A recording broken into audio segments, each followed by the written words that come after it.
I still remember that morning as if it were etched into my skin, the kind of morning that feels heavier than the rest because you know something is about to change. At 27, I was finally stepping into the job I had dreamed about for years.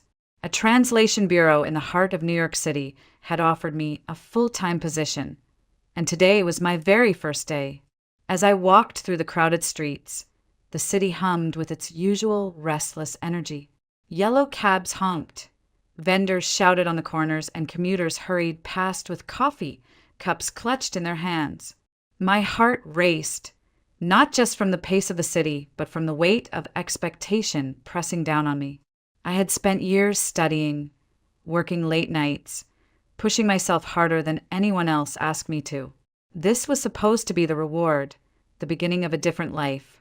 But even as I straightened my blazer and forced a calm expression onto my face, I couldn't silence the echo of old wounds. My life had been marked by absence long before I was old enough to name it.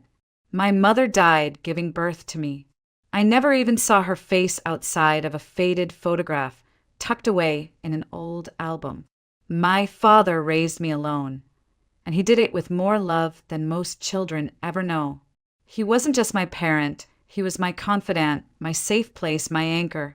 And then, during my senior year of college, he was gone. A sudden heart attack took him from me, leaving me stranded in a world that suddenly felt far too big and far too empty. Since then, I've lived alone. I learned how to pay bills, how to keep myself afloat, how to build a life out of sheer determination. People sometimes mistake independence for strength, but in my case, it was survival. Still, the silence of an empty apartment has a way of gnawing at you over the years. It turns every small victory into something bittersweet, because there's no one waiting at home to share it with. Languages became my escape. I threw myself into learning them: English, Spanish, Italian, Mandarin. Each new word, each mastered phrase felt like a bridge to a world bigger than my grief.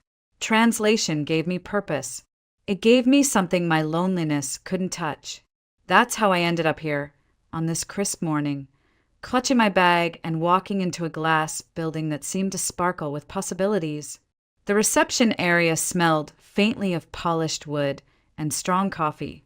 My heels clicked against the marble floor as I introduced myself to the front desk, my voice steady even though my palms were damp with sweat. A few minutes later, I was led upstairs to meet the team. The office wasn't large, 6 people in total, counting me, but it felt warm, buzzing with quiet focus. My supervisor, a young man with sharp glasses and sharper rules, laid everything out clearly. 3 strikes and you're out. Any violation of company policy would lead to immediate consequences. I nodded, maybe a little too eagerly, because I had no intention of failing here. I wasn't reckless. I wasn't careless.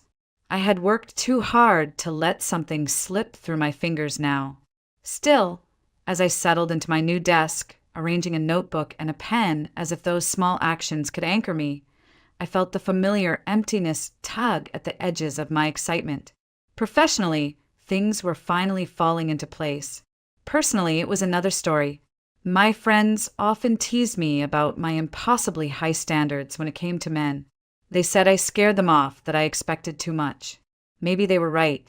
But after what I'd already endured, after watching love turn to betrayal once before, I couldn't convince myself to settle. For now, I told myself this job was enough. It had to be. With a deep breath, I looked around the office, the skyline of New York stretching wide beyond the windows. This was the start of a new chapter, and though my heart still carried its scars, I wanted to believe the pages ahead might hold something different, something more. The weeks slipped by quickly, and I began to fall into the rhythm of my new life. Every day was a blur of documents, meetings, and the quiet satisfaction of solving language puzzles that most people wouldn't even attempt. I liked the work. It kept my mind busy, kept me from drifting too far into memories that still hurt when I lingered on them. One Tuesday morning, my supervisor stopped at my desk with a file in his hand. "Monroe," he said, his tone brisk, "we've got a client who specifically asked for a Mandarin interpreter. He's one of our biggest accounts, so don't screw this up." He placed the folder in front of me and walked away without another word. I opened it, scanning the profile inside. Adrian Cole, 32 years old, CEO of a logistics and trade company with offices across Asia. A man whose name had appeared more than once in the business section of the newspaper. The kind of client people whispered about because his contracts could make or break entire firms. I felt a strange flutter in my stomach as I read. It wasn't nerves exactly, more like curiosity. Men like him belonged to a world far removed from mine, a world of boardrooms and expensive suits. Still, curiosity wasn't going to help me do my job. I closed the folder, straightened my blazer, and reminded myself, professionalism first, always. When Adrian walked into the conference room that afternoon, it felt as though the air shifted. He carried himself with an ease that spoke of power and confidence, but there was nothing harsh in his expression. His eyes found mine almost immediately, and for a moment it was as if he was measuring me, not just my abilities, but me. "Mr. Cole," I said politely, offering my hand. "I'm Isabel Monroe. I'll be your interpreter today." His handshake was firm, warm. "Pleasure," he replied, his voice smooth, the kind that could command a room without ever needing to be raised. He smiled, not the polite, distant smile I had expected, but something that reached his eyes. They didn't tell me the Bureau hired someone this impressive. The words caught me off guard, but I forced myself to ignore the faint heat rising in my cheeks. Compliments had no place here. "Shall we get started?" I asked, my tone steady, professional. The meeting began, and I fell into the familiar rhythm of interpretation, listening, translating, adjusting tone and nuance to bridge two languages that didn't always meet neatly in the middle. Adrian's Mandarin was nearly non-existent, but he had a way of engaging with the conversation that made my work smoother. He didn't just wait for the translation. He watched, listened, responded as if he understood more than he let on. Every so often, when I paused to catch up on notes, I'd feel his gaze linger on me, not in a way that made me uncomfortable, but in a way that was undeniably personal, as if he was trying to read something between the lines of who I was. I tried to focus on the words, the task, the rules I had set for myself, but it was impossible not to notice. By the time the meeting ended, my voice was slightly hoarse, my hand cramped from writing. Adrian rose, shook hands with the clients, and then turned to me. "You're very good at what you do, Ms. Monroe. I hope this won't be the last time we work together." I forced a polite smile, gathering my papers. "That depends on the assignments I'm given." He studied me for a second longer and then simply nodded. "I'll make sure of it." As I left the conference room, my heart was still racing. I told myself it was just the pressure of handling such an important client. But deep down, I knew it was more than that. Something had shifted, something I wasn't ready to name. Over the next few weeks, Adrian's name kept appearing on my schedule. He requested me personally, and every time I walked into a meeting where he was present, I felt that same subtle shift in the air. He had a way of commanding attention without ever needing to raise his voice. I tried to remind myself that he was just another client, but something in the way his eyes lingered made it clear he didn't see me as only that. The first time it happened, it was a bouquet. A delivery man showed up at the office with roses, white and pale pink, wrapped neatly in cream paper. The receptionist brought them to my desk with a grin that made my stomach twist. The card was simple. "Thank you for your excellent work. AC." My fingers hovered over the card longer than I should have. Part of me wanted to tuck the flowers under my desk, hide them away before anyone noticed. But they sat there, fragrant and impossible to ignore, a quiet reminder that someone had thought of me. A few days later, as I stepped out of a client meeting, Adrian was waiting in the hallway. He held 2 paper cups of coffee, and without asking, he handed one to me. "You look like you needed this," he said casually. I hesitated, but the warmth of the cup seeped into my fingers, and the truth was I did need it. "Thank you," I murmured, taking a cautious sip. It was exactly the way I liked it. He must have asked someone, or maybe he had noticed before. Either way, it unsettled me. Then came the lunch invitations. At first, I declined politely, citing deadlines and responsibilities. It felt safer to keep a line drawn firmly between us. But Adrian had a way of asking that didn't feel like pressure, just patience. "We don't have to talk about work," he'd say with that easy smile. "Just two people grabbing a meal." One afternoon, after a particularly draining session, I found myself saying yes. We went to a small Italian restaurant, tucked away on a quiet street. It wasn't extravagant, but it was intimate. Over pasta and sparkling water, I learned little details about him. How he'd started his company from scratch, how he traveled constantly, how he preferred conversation to silence. He asked questions too, and they weren't the shallow, polite kind.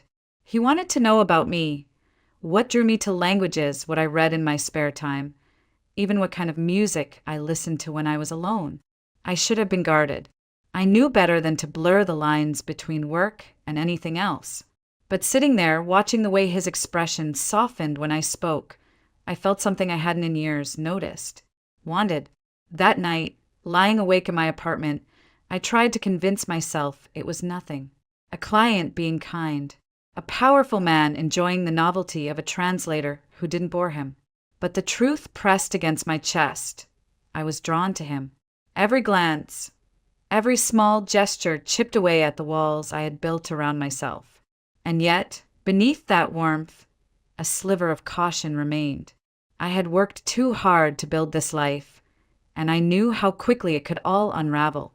Office gossip could be cruel, reputations fragile. One wrong step, and everything I had fought for could vanish. Still, when I closed my eyes, it wasn't the warnings that lingered. It was the memory of his voice across the table, low and certain, telling me he wanted to know me better. And the way, despite myself, I wanted that too. It was a Friday afternoon when Adrian leaned across the table during a break between meetings and said, almost casually, "You work too hard, Isabel. Come away with me this weekend. There's a resort upstate, right by the lake. Quiet, private. You could use a change of scenery." The suggestion made my pulse jump. I had never mixed my personal life with clients, never allowed myself to blur those lines. But with Adrian, the lines had been blurring from the start, no matter how much I tried to resist. "I don't know," I said, fiddling with the edge of my notebook. "That doesn't sound very professional." His smile deepened, patient but persistent. "It doesn't have to be about work. Sometimes you need to step out of the office to really know someone."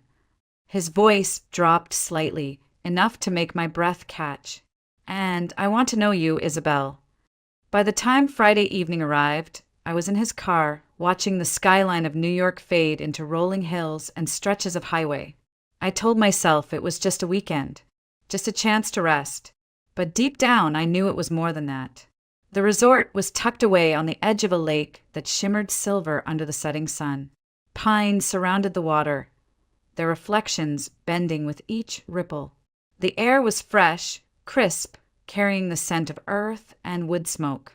It felt like a different world, a world where the noise of the city couldn't reach me. Our room had a balcony that looked out over the water. I stood there for a long moment, arms wrapped around myself, trying to absorb the quiet. Adrian stepped beside me, close enough that I could feel his warmth. "Beautiful, isn't it?" he murmured. I nodded. I can't remember the last time I felt this still.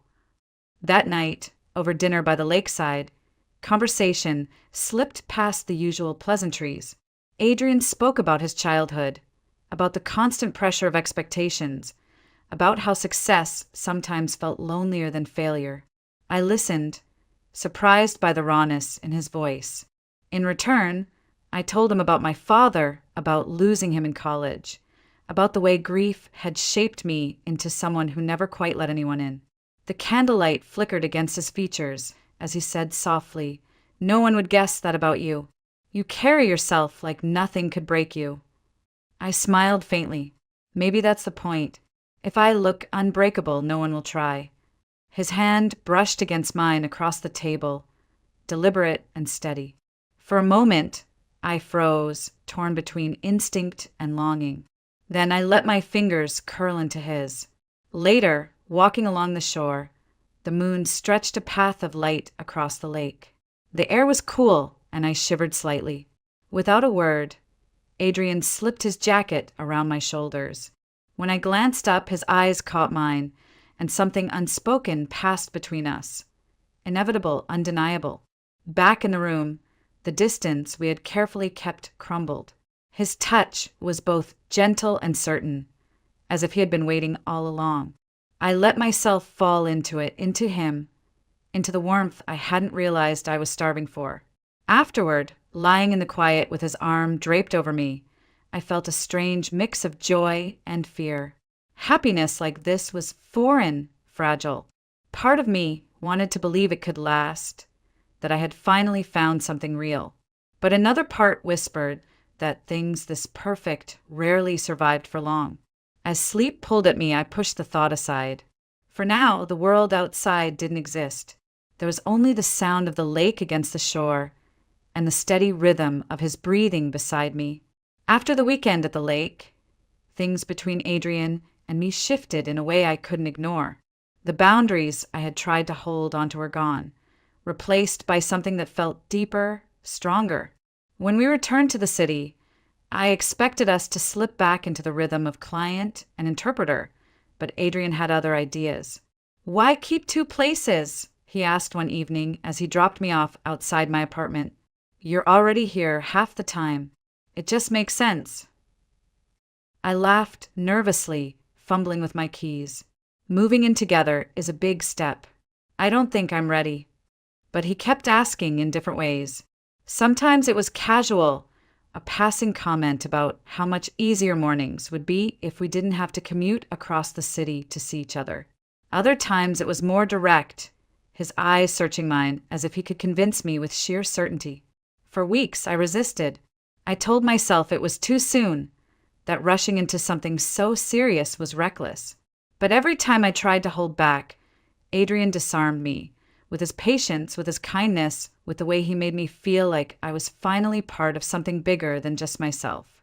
One rainy night, after dinner at his place, he pulled me close and said, "Isabel, I don't want to keep saying goodbye at the door. I want you here, with me, always." And just like that, my resolve broke. I nodded, my throat tight. "Okay," I whispered. Moving in felt like crossing a threshold I hadn't realized I was waiting for. His apartment was spacious, sleek, with floor-to-ceiling windows that overlooked the city. I brought my belongings in piece by piece, folding my life into his. He cleared a dresser drawer for me. Space in the closet, even room in the kitchen cabinets. It wasn't just convenience. He made space for me in his world.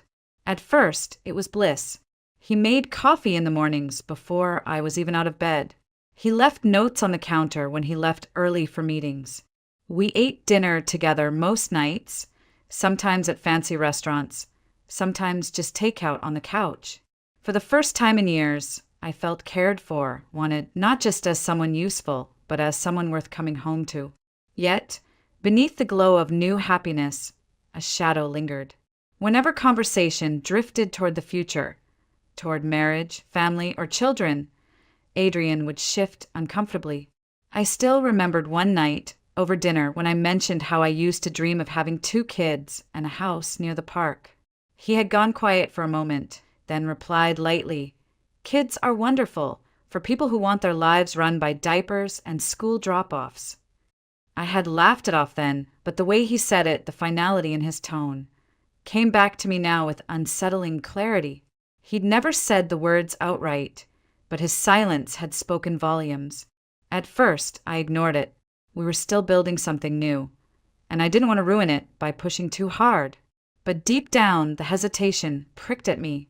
Love should mean looking forward together. Yet every time the subject came up, I saw something shuddered in his eyes. For now, though, I chose to believe in the moments we shared, the laughter, the quiet mornings, the warmth of falling asleep beside someone who felt like home. Maybe the rest would work itself out. Maybe. Adrian insisted on hosting a small dinner party not long after I moved in. "We should celebrate," he said, pouring wine into crystal glasses. Our friends deserve to see how happy we are. The apartment buzzed with laughter and conversation that evening. A few of my colleagues came, along with some of his friends from the business world. Candles flickered on the table, the city lights spread out behind the windows, and for a while everything felt perfect, like we were exactly where we belonged. I floated from guest to guest, answering questions about work, smiling at toasts, stealing glances at Adrian across the room. He seemed relaxed, his hand brushing against mine whenever he passed, his eyes warm and steady. I thought to myself, maybe this is it. Maybe this is what a real home feels like. The conversation shifted after dinner, when we all gathered in the living room with glasses of wine and plates of half-eaten dessert. Someone mentioned children. It started innocently enough, a joke about sleepless nights and endless diapers. One of my friends, Claire, spoke up, her face glowing. Honestly, I can't wait. Having kids, it's the only thing that really matters, isn't it? Another guest, a woman from Adrian's circle, rolled her eyes. Not for everyone. Some people don't want their lives dictated by children. Travel, freedom, career, that can matter just as much. The room grew lively as opinions bounced back and forth. I listened, sipping my wine, not intending to add much. I had always wanted a family, quietly, steadily, but it wasn't something I had ever shouted about. Then Adrian leaned forward from his chair, his voice calm but firm. There's nothing wrong with choosing not to have children. People act like it's some tragedy, but it's not. It's just another way to live. His words landed heavier than I expected. My chest tightened as I looked at him, searching his face for some hint that he was just playing devil's advocate. But his expression was serious, his eyes steady, as if he meant every word. Claire frowned. But don't you think life feels incomplete without kids? Adrian shrugged, the faintest smile tugging at his lips. Not for me. I think life is complete when you build it the way you want, with or without children. The room filled with laughter, some nodding in agreement, others shaking their heads. The debate spun off into side conversations, but I couldn't pull myself away from what I had just heard. His voice had carried certainty, the kind that doesn't come from casual banter, but from conviction. I tried to remind myself not to overthink it. People say things at parties, toss opinions around like darts without really meaning them. And yet the unease clung to me. It wasn't just what he said, it was how natural it seemed, how quickly he had defended the idea. Later, after the guests had gone and the apartment was quiet again, I lay awake beside him, staring at the ceiling. Adrian's arm was draped around me, steady and warm, as if nothing had shifted. But inside, I felt a small crack forming, the faintest tremor in the foundation we were building. I told myself it was too soon to worry, too soon to draw conclusions. Still, I couldn't ignore the whisper at the back of my mind. What if his vision of the future didn't include the one thing I had always imagined for mine? The first sign was the exhaustion. At first, I blamed it on the long hours, the constant deadlines, the pressure of keeping up with Adrian's world, as well as my own. But then came the nausea, the dizzy spells that made the room tilt at the edges. I tried to ignore it, tried to push through, but one morning, as I was sitting at my desk translating a stack of documents, the words blurred together, and the next thing I knew, the floor was rushing up to meet me. When I opened my eyes, the sterile white lights of a hospital ceiling stared back. A nurse adjusted the monitor beside me, her voice calm. "You fainted at work. We ran some tests. The doctor will be in shortly." My heart pounded in my chest. Something about the way she said it made me nervous. When the doctor entered, clipboard in hand, he smiled kindly. "Ms. Monroe, there's no need to be alarmed. You're perfectly healthy. In fact, congratulations are in order. You're about 6 weeks pregnant." For a moment, the words didn't register. Pregnant. 6 weeks. I blinked, the world tilting in a different way now, a brighter one. My hand went instinctively to my stomach, my breath catching. After everything, after the years of loneliness, after losing my family, after wondering if I'd ever have one of my own, This was it. This was the beginning of something new, something I had always secretly wanted. I couldn't stop the tears from filling my eyes, but they weren't from fear. They were from joy. I imagined Adrian's face when I told him, imagined him holding me, maybe even dropping to his knees in awe of the life we had created together. Finally, we had something that was truly ours. But when I told him that evening, the reaction was nothing like what I dreamed. We were in the living room, the city glowing beyond the windows, when I whispered, "Adrian, I'm pregnant." The glass of whiskey in his hand froze halfway to his lips. His eyes narrowed, his expression darkening with a sharpness I had never seen before. "What did you say?" "I'm pregnant," I repeated, my voice trembling with both fear and hope. 6 weeks. The doctor says everything looks healthy. Instead of joy, anger sparked across his face. He set the glass down hard enough to make it clink. "You can't be serious. Isabel, how could you let this happen?" The words sliced through me. "Let this happen? Adrian, this is our child." "No," he cut me off, his voice rising. "This is your doing. You knew I didn't want children. And now here you are, trying to trap me with one." The accusation knocked the air from my lungs. "Trap you? I would never. Adrian, I thought you'd be happy." You thought wrong," he snapped. His eyes were cold, unyielding. "I've been clear about this from the start.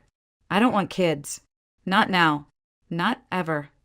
Silence filled the space between us, thick and suffocating. My heart felt like it was splintering inside my chest.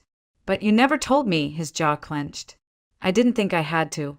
I assumed we understood each other. Isabel, I will never change my mind about this. Never." The finality in his voice left no room for argument. The dream I had been building in my mind shattered, leaving only jagged pieces that cut deeper the more I tried to hold on.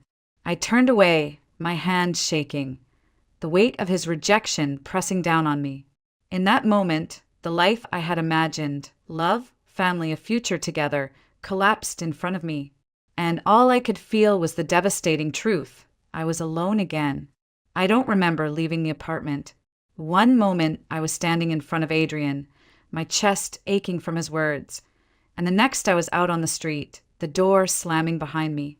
The sky had opened up, rain pouring in sheets, soaking me within seconds. My coat clung to my body, heavy and useless, as if the world itself wanted to drown me. I walked aimlessly, my steps uneven, my mind spinning. I hadn't even stopped to think about what I was carrying, or rather, who I was carrying.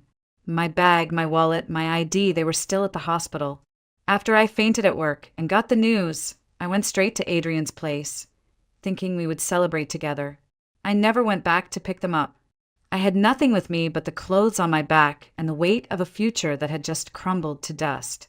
The city blurred through the storm, headlights slicing across wet pavement, umbrellas bobbing past as strangers hurried to escape the downpour. No one noticed me. No one cared. I finally sank down onto the cold steps of a closed storefront, my hands covering my face. The sobs came fast, unstoppable, racking through me until I could hardly breathe. I thought of the baby inside me, small and fragile, depending on me already. What kind of mother was I, sitting in the rain like this with nothing to my name? My father's voice echoed in my memory, gentle, steady, reminding me that I was stronger than I believed. But tonight, I couldn't feel it. Tonight, I felt broken. Minutes, or maybe hours, passed before I realized someone was standing in front of me. I looked up, startled, to see a tall man holding an umbrella. His hair was white, his face lined with age, but his eyes were kind. "Miss," he said softly, his voice carrying above the rain, "you'll catch your death sitting here. Come on, let me help you." I shook my head at first, wiping at my wet cheeks. "I don't have anywhere to go. I don't even have my things." He crouched slightly so we were eye level. "Then you'll come with me. My house is just a few blocks away. Warm, dry. No strings attached. As he spoke, his eyes flicked briefly to the plastic hospital wristband still on my arm, half hidden beneath the sleeve of my soaked coat. He didn't ask questions, but I saw the way his expression shifted from concern to quiet resolve. "You don't have to talk," he added gently. "Just get out of the rain first." For a moment, I hesitated. After all, how many times had I been warned not to trust strangers in this city? But there was something in his face, an honesty, a gentleness that cut through my fear. And maybe it was the desperation in me, or maybe it was the quiet way he extended his hand, steady and patient, as if he had all the time in the world. I placed my trembling hand in his. He guided me through the rain, the umbrella shielding me enough that I could finally breathe again. Each step away from that storefront, from the tears soaking into the sidewalk, felt like a step away from despair. By the time we reached his house, a modest, old brick home with light spilling warmly from the windows, I was shivering, exhausted, but a tiny flicker of relief stirred in me. He opened the door, ushered me inside, and handed me a towel. "My name is Thomas Gallagher," he said gently. "You're safe here." Safe. The word wrapped around me like a blanket. For the first time that night, I allowed myself to believe it. Thomas's house was nothing like the sleek glass apartment I had just left behind. It was an old brick home on a quiet street in Albany, its wooden floors creaking softly beneath my steps, its walls lined with shelves of books and family photographs. The warmth of the place seeped into me immediately, a sharp contrast to the cold rain that had driven me there.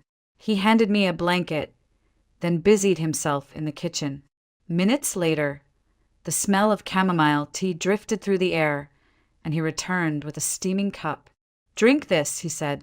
"It'll help calm your nerves." I wrapped my hands around the mug, letting the heat chase the chill from my fingers. For the first time in hours, maybe days, I felt safe enough to breathe. Thomas sat across from me, his posture relaxed but his eyes intent, waiting without pressing. The words spilled out before I could stop them. I told him everything about meeting Adrian, about falling in love, about moving in together.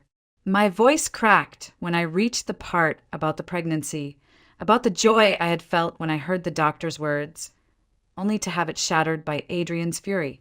By the time I finished, tears blurred my vision again, and I stared down into my tea as if the swirling liquid could somehow erase the pain. Thomas didn't interrupt once. When I finally trailed off, he nodded slowly, his expression heavy with understanding. "Life has a cruel way of testing us," he said quietly. "But sometimes the people who break us are the ones who make room for something better to grow." His words settled over me like a balm, soothing but not erasing the ache. I knew healing would take more than a kind phrase, but still, it mattered to be heard, to be believed. The sound of a door opening pulled me from my thoughts. A younger man stepped into the room, his hair damp from the rain, his eyes sharp as they fell on me. He looked so much like Thomas that I knew instantly this was his son. "Dad," he said cautiously, "who is this?" Thomas introduced us. "Michael, this is Isabel. She's had a rough night. She'll be staying here for a while." Michael's brow furrowed. His gaze flicked over me, taking in the blanket around my shoulders, the redness in my eyes. He didn't speak right away, and I felt the sting of being scrutinized. After everything I had just endured, the last thing I wanted was suspicion. But then, something softened in his expression. Maybe it was the way I clutched the mug like it was the only thing holding me together, or maybe it was the quiet way Thomas rested a reassuring hand on my arm. Whatever it was, Michael's shoulders eased. All right," he said simply. "If you say she's staying, then she's staying." The rest of the evening passed quietly.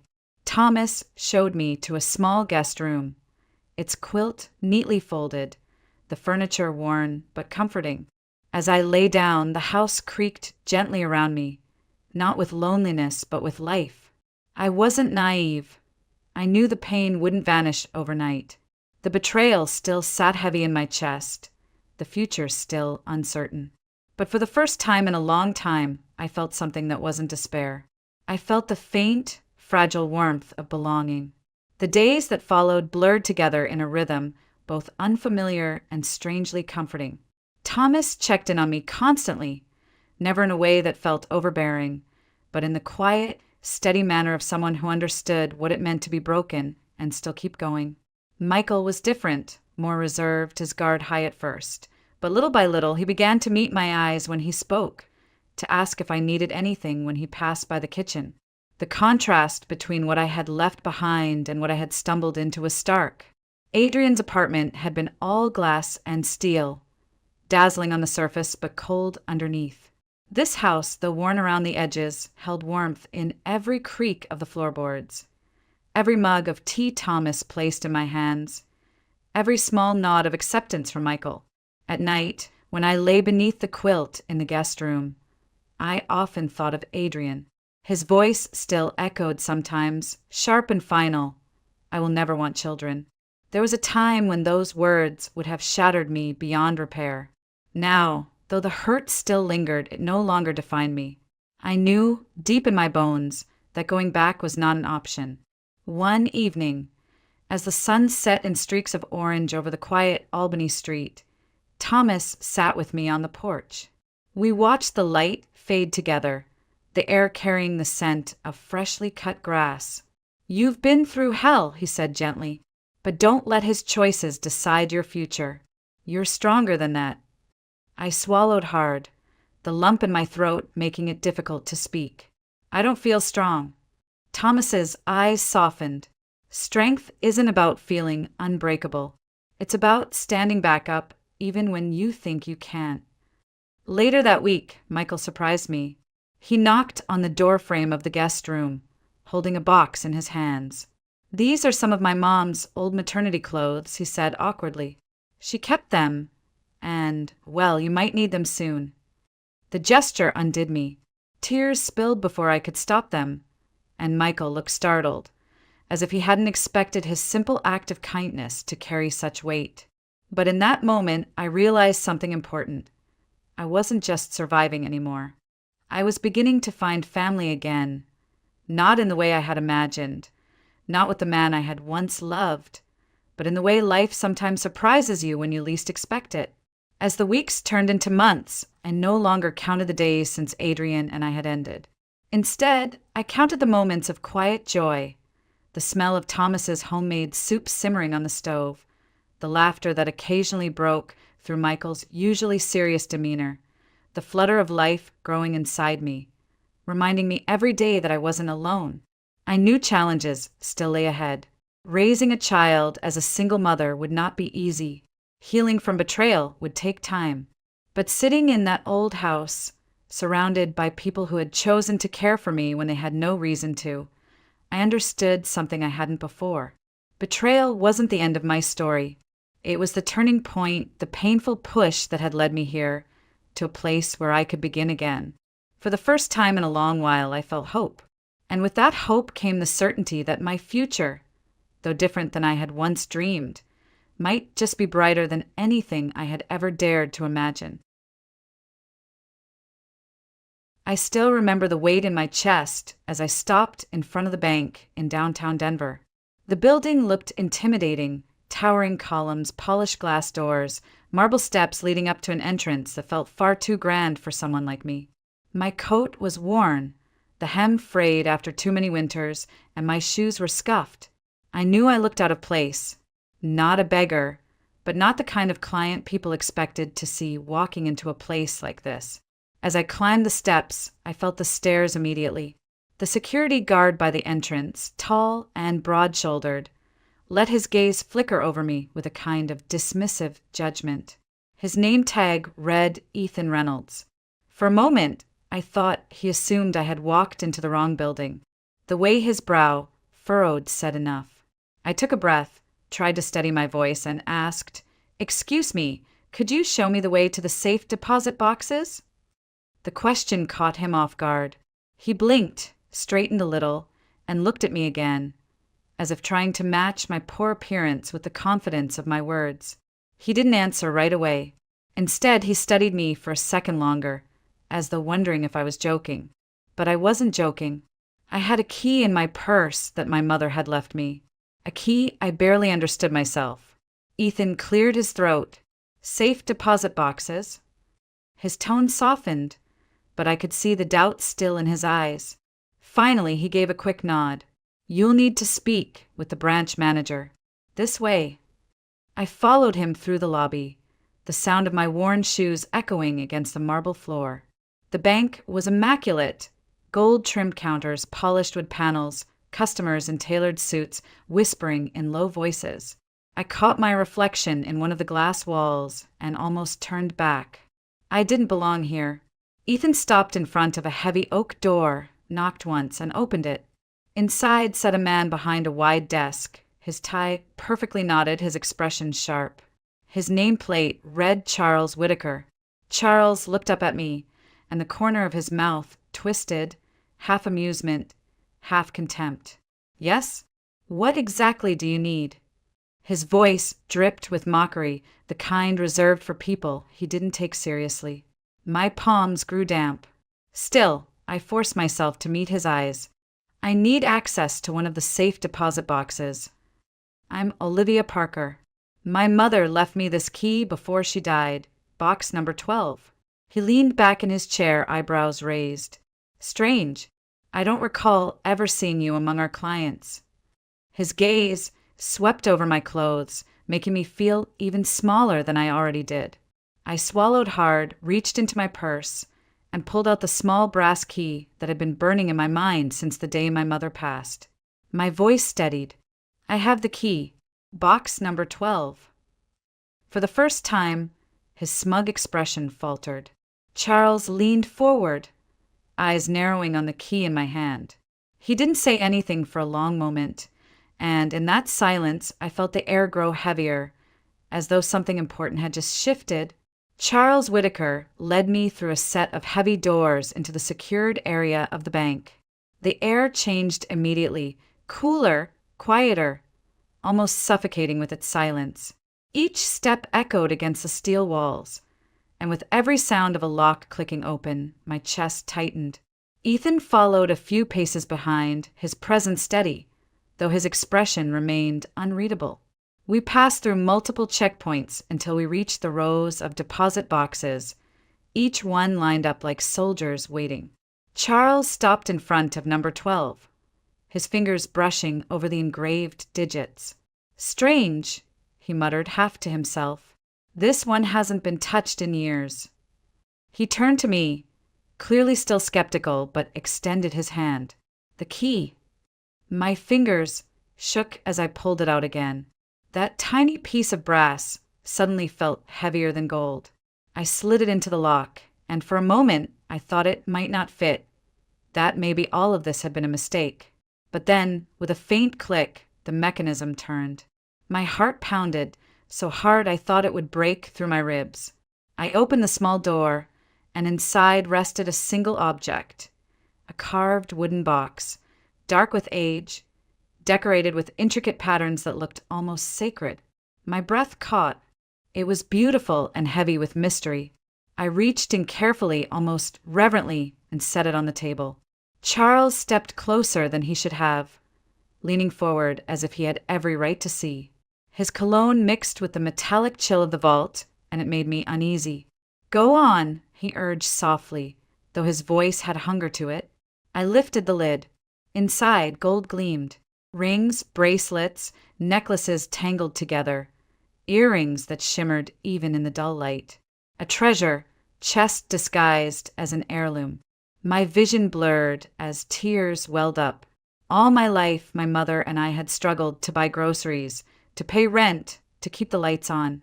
And here, locked away for years, sat enough wealth to change everything.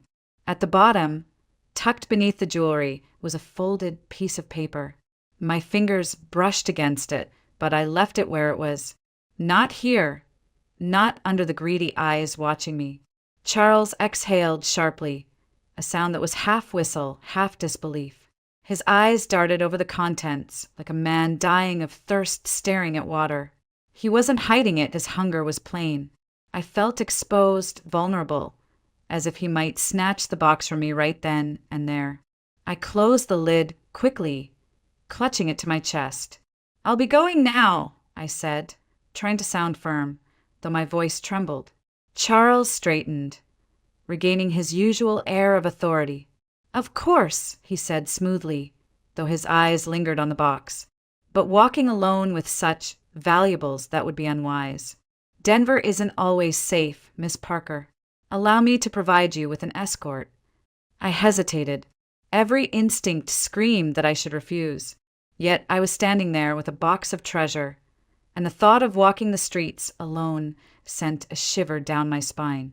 Before I could protest further, Charles gestured toward Ethan. "Reynolds," he ordered, "you'll accompany Miss Parker to her residence. Make sure she arrives safely." Ethan gave a short nod, professional and steady, though I thought I saw a flicker of surprise in his eyes. My grip on the box tightened. I forced a small smile and whispered, "Thank you." But deep inside, unease clawed at me. I couldn't shake the feeling that Charles Whitaker's kindness had little to do with my safety, and everything to do with the treasure now in my hands. Ethan walked beside me as we stepped out of the bank, the late afternoon sun glaring against the glass doors. He carried himself with a quiet discipline, the kind you could only learn from years of service. For a while, neither of us spoke. My arms tightened around the wooden box, hidden inside my bag, as though someone might rip it away if I loosened my grip for even a second. Finally, Ethan broke the silence. "That was unexpected," he said carefully. "You don't look like someone who would have a safe deposit box in a place like this." His voice wasn't cruel, just curious. I gave a small laugh, one without humor. "I don't look like someone who has anything worth protecting, do I?" I glanced at him, and to my surprise, he didn't deny it. Instead, he simply waited. Something about his calm gaze encouraged me to keep talking. "My mother, Anna." I began softly. She worked her whole life as a custodian. She cleaned offices, schools, whatever job she could find. We lived paycheck to paycheck in a small apartment. No vacations, no luxuries, sometimes no dinner on the table. It was just her and me. I never knew my father, and she never wanted to talk about him. All she would say was that it was better that way. As the car rolled through Denver's busy streets, I stared out the window, but what I saw wasn't the skyline. In my mind, I was back in that cramped apartment. I saw my mother's hands, red and raw from harsh cleaning chemicals. I smelled the faint trace of bleach that seemed to follow her everywhere. I heard her laugh, tired but warm, when I tried to surprise her with breakfast made from scraps. Then the memories shifted. The laughter faded into groans of pain. I remembered her clutching her temples, the headaches that grew worse each month, the dizziness that left her too weak to stand. I had sat beside her in the sterile doctor's office, watching as white coats spoke in gentle but hopeless tones. "We'll do what we can," they had said, but their eyes told me the truth. There was nothing they could do. I had begged them for answers, for medicine, for anything to stop the steady decline. They gave us pills, treatments, empty reassurances, but none of it worked. Every day, she slipped further away. I clenched my hands in my lap, my throat tight. "She fought so hard," I whispered, but the sickness was stronger. Ethan didn't interrupt. He just listened, his steady presence an anchor. I could still see that final night as clear as if it had just happened. My mother's voice was faint, her breathing shallow, but her eyes found mine with a clarity that startled me. She reached for my hand, squeezed it with the last of her strength, and whispered, "You'll receive a gift that will carry you through everything." Her words had haunted me. A gift? I didn't understand. We had nothing. No money, no family, no future. But she said it with such certainty, as if she was entrusting me with more than her life. I wiped at my eyes quickly before Ethan could notice. "I guess that's what this box is," I said quietly, glancing down at the weight in my lap. The gift she promised, though I don't know if I should feel grateful or terrified. The car slowed as we neared my street. Ethan glanced at me once more, and though he said nothing, I could feel the unspoken promise in his silence that he would see me safely home. After Ethan left me at my apartment, I thought the day was finally over. I didn't know that while I sat clutching the wooden box in my lap, trying to steady my breathing, he had already returned to the bank, back to the rigid marble halls and the sharp scent of polished wood. Later, he told me what happened there, and it still chills me when I think about how close I came to losing everything. He had gone back to report, just as protocol demanded. Charles Whitaker was in his office, the blinds drawn, the light dimmer than usual. Ethan knocked, but before stepping in, he paused. Through the thin crack in the door, he heard Charles's voice, low, hurried but laced with greed. "I have the address," Charles was saying. "Yes, tonight. She'll be home alone. There's a wooden box filled with jewelry. Take it, bring it to me, and we'll split the contents down the middle. Don't fail me." Ethan froze. He told me his blood ran cold as the realization struck. Charles wasn't sending him with me to keep me safe. He was setting me up. He had used Ethan to learn where I lived, and now he was planning to send men to steal what my mother had left me. For a moment, Ethan admitted he didn't know what to do. His entire life had been built on following orders. Charles had been his superior, his commander in civilian life. To disobey meant risking his job, maybe more. But then, he said, he pictured me. The way my hands trembled when I first held that key. The way I clutched the box as though it was my last lifeline. He knew what it meant. He couldn't stand by and let me walk into a trap. Ethan stepped back, quietly, forcing his breathing to remain steady. He couldn't confront Charles outright, not without proof, not without risking being stopped before he could warn me. So he walked in casually as if nothing had happened. "You're back," Charles said, eyeing him with that same calculating gaze. "Everything went smoothly." "Yes, sir," Ethan replied, his voice even, but his stomach churned with unease. For the next few minutes, he pretended to go about his duties. Then, with a hand pressed against his side, he grimaced. "Sir, I'm not feeling well. Something I ate. My stomach's acting up." Charles raised an eyebrow, suspicious, but then chuckled. "What? Did the girl feed you something? Cheap food will do that." He waved a dismissive hand. "Fine. Go home. I'll get someone else to cover your shift." Ethan nodded gratefully, though his heart was pounding for a different reason. He left the office quickly, each step echoing like a drumbeat of urgency. He knew he had only a narrow window before Charles's men arrived at my apartment. He had to get to me first. That night, I thought I was finally safe. I placed the wooden box on a small table in my living room and sat staring at it, the silence of my apartment pressing in around me. I hadn't even dared to open the note inside yet. My mind spun with questions, with fear, with a strange excitement about what my mother had hidden all these years. Then, just as I reached for a glass of water, I heard it, the faint scrape of metal against metal at my front door. At first, I told myself it was nothing. An old building like mine always made noises. But the sound came again, sharper this time, a lock being forced. My stomach turned to ice. I froze, my pulse thundering in my ears. The knob rattled. Panic surged through me. There was no time to think. I grabbed the box and held it against me like a shield, backing toward the bedroom, as if that flimsy door could protect me. The lock gave way with a harsh snap. My door swung open, and two men stepped inside.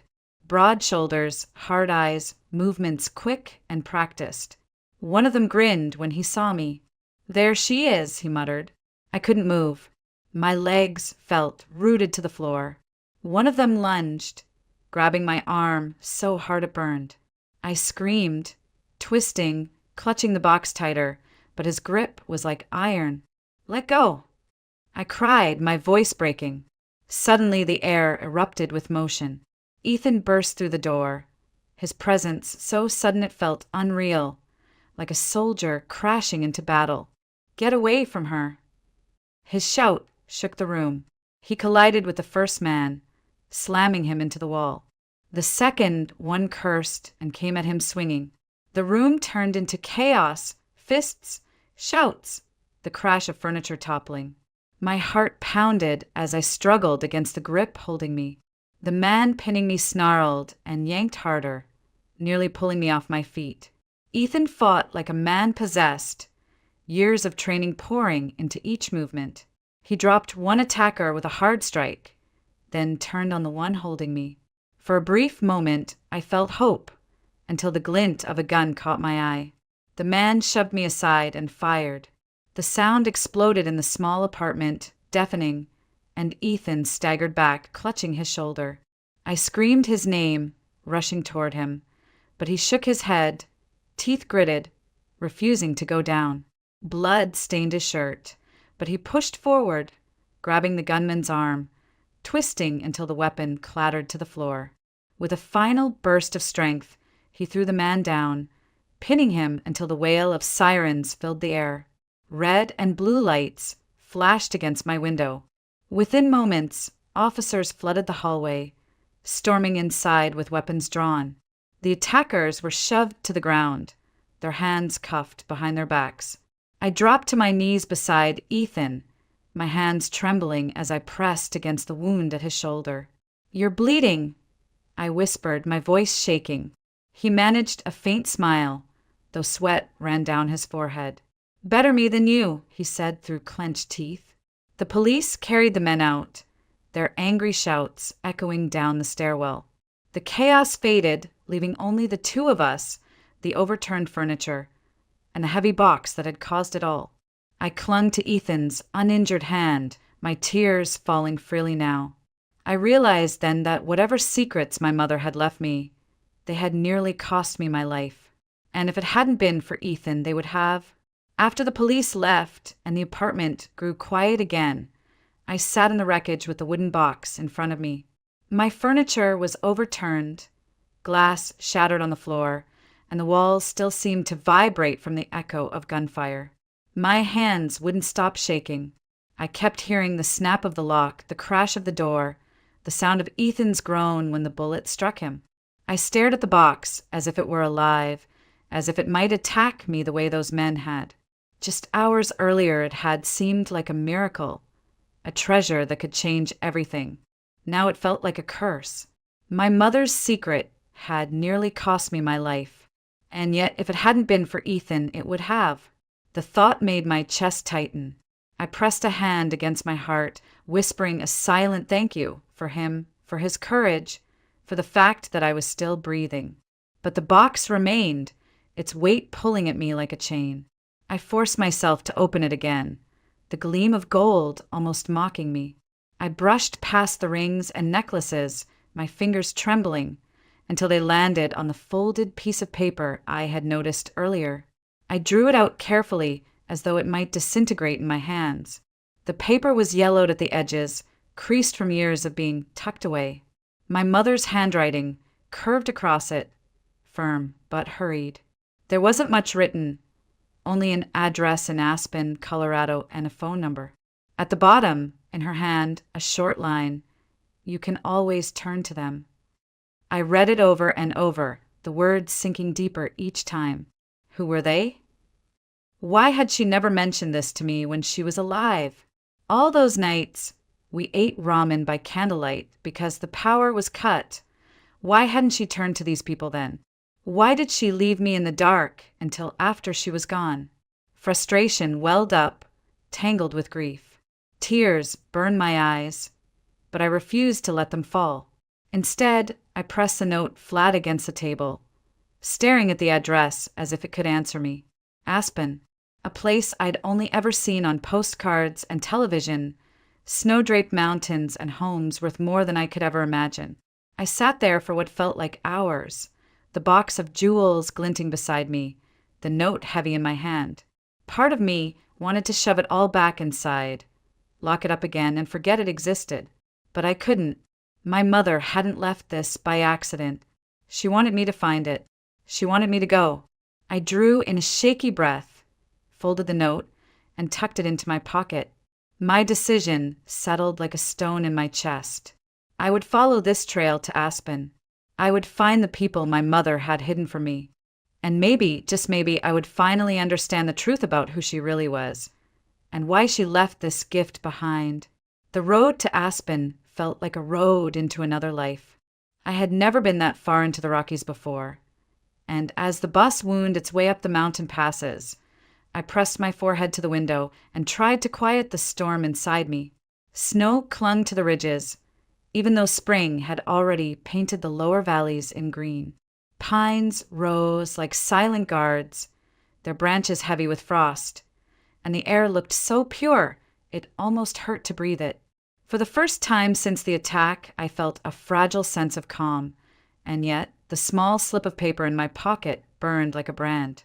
Aspen, a phone number, a direction from my mother, written decades before. When I finally arrived, a black iron gate stood before me, its crest marked with an ornate C. Beyond the bars stretched a long drive lined with aspen trees, their white trunks gleaming under the afternoon sun. At the end of that path sat a mansion that looked more like something from an old European novel than anything I expected to find in Colorado. Stone walls climbed high, gables cut against the sky, and windows shimmered with quiet authority. This was not just a house, it was a fortress of history, and somehow my mother had been tied to it. I pressed the intercom, my hands trembling. A voice, polished, measured, answered. Yes. My name is Olivia Parker. I think this address belonged to my mother once. Anna Parker. Silence. Then a click. The gates groaned open. I walked up the long path, every step heavier than the last. An older man in a dark suit opened the front door, and behind him stood a woman, elegant despite the silver in her hair. Their faces bore the lines of time, but their eyes, sharp, searching, fixed on me. You said Anna Parker? The man asked, his voice low and almost breaking. Yes, I whispered. She was my mother. The woman pressed her hand to her mouth. Tears welled in her eyes. Oh, Henry, she whispered. She's back. I froze, confusion tightening in my chest. The man stepped closer, his hands trembling slightly. I am Henry Caldwell, he said, and this is my wife, Margaret. Anna was our daughter. The words hit me harder than the gunshot that tore through Ethan's shoulder days before. My breath caught in my throat. My mother, a Caldwell? The Caldwells, one of the wealthiest families in Aspen, known for their vast real estate empire and philanthropy. Margaret guided me to a velvet sofa in their grand sitting room. The fire cracked in the stone hearth, portraits of ancestors staring down from gilded frames. She held my hand tightly, as if afraid I might vanish if she let go. She left us when she was barely 19, Margaret began, her voice soft but soaked in sorrow. Anna was our only child. She had every opportunity, every luxury, but she was headstrong, wild. She fell in love with a man we tried to warn her about. Henry's face hardened. Your father, he said bitterly. He was a drifter, a man chasing highs and empty promises. He had nothing, gave nothing, and yet Anna believed he was her forever. When she became pregnant, he left her, vanished without a word. And Anna, she refused to come home.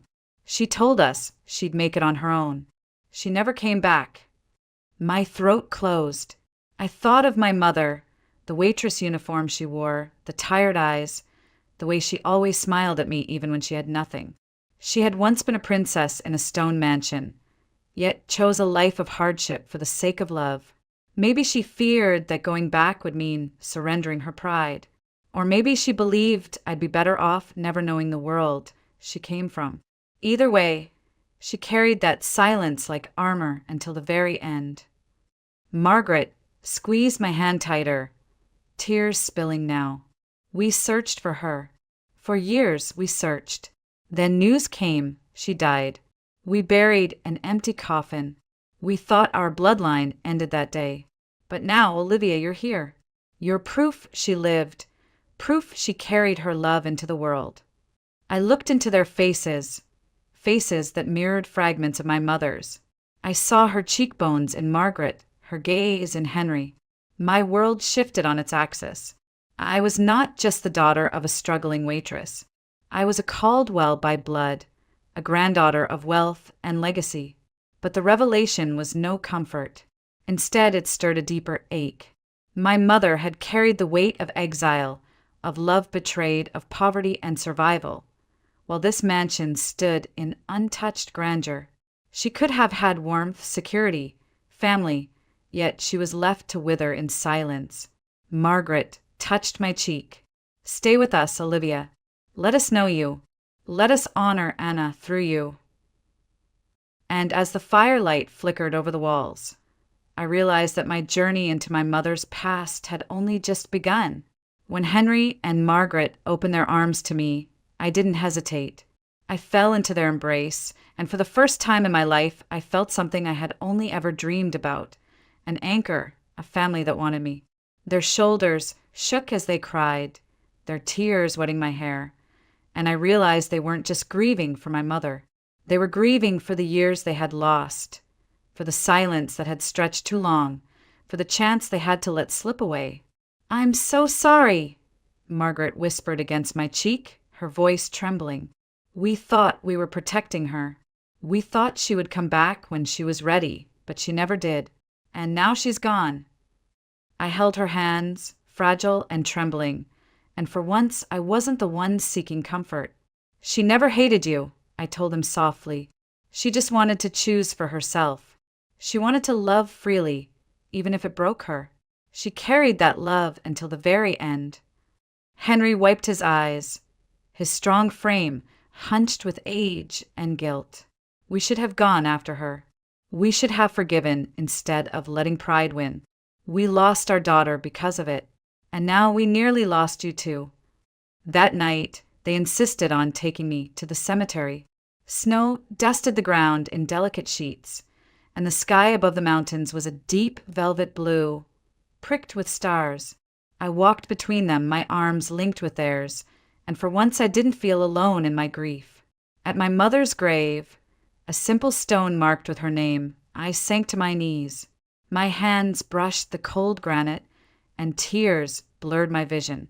"Mom," I whispered, my voice catching in the frozen air, "I found them. I found the family you left behind, and they love you still." Margaret knelt beside me, her sobs quiet and broken. "Anna, forgive us," she said to the stone. "We should have held you close instead of pushing you away. We should have stood by you no matter what. But we failed, and we'll carry that failure to our own graves." Henry laid a hand on the stone too, his large fingers trembling. "Rest now, child. Your daughter is safe. We'll watch over her. We'll do what we couldn't do for you." The three of us stayed there in silence, our breaths misting in the cold night, our grief mingling together. For the first time, my sorrow felt lighter, shared. I wasn't bearing it all alone anymore. When we finally returned to their home, Margaret cupped my face as though afraid I might disappear. "You're ours too now," she said firmly. "Not as a replacement, not as a shadow of your mother, but as Olivia, as our granddaughter." The word struck me like a bell ringing through the hollow spaces inside me. Granddaughter, family, belonging. I nodded, unable to speak through the lump in my throat.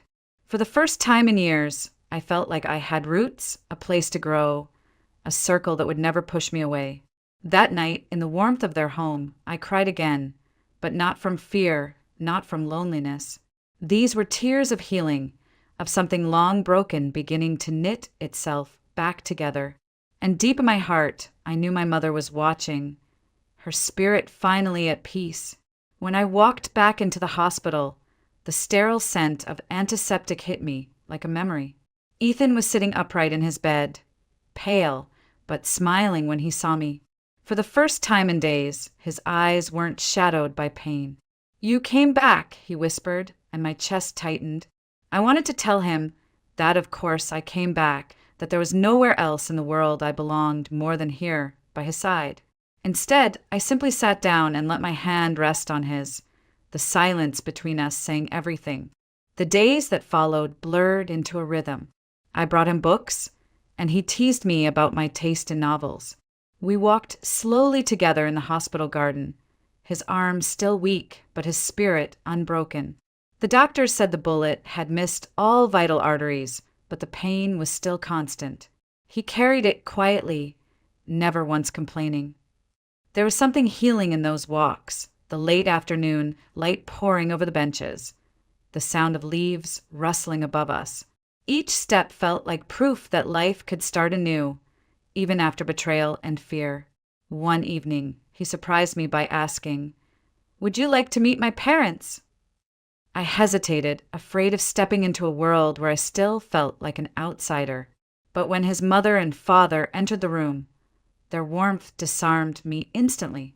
His mother hugged me as if she had known me for years, and his father clasped my hand firmly, thanking me for staying by Ethan's side.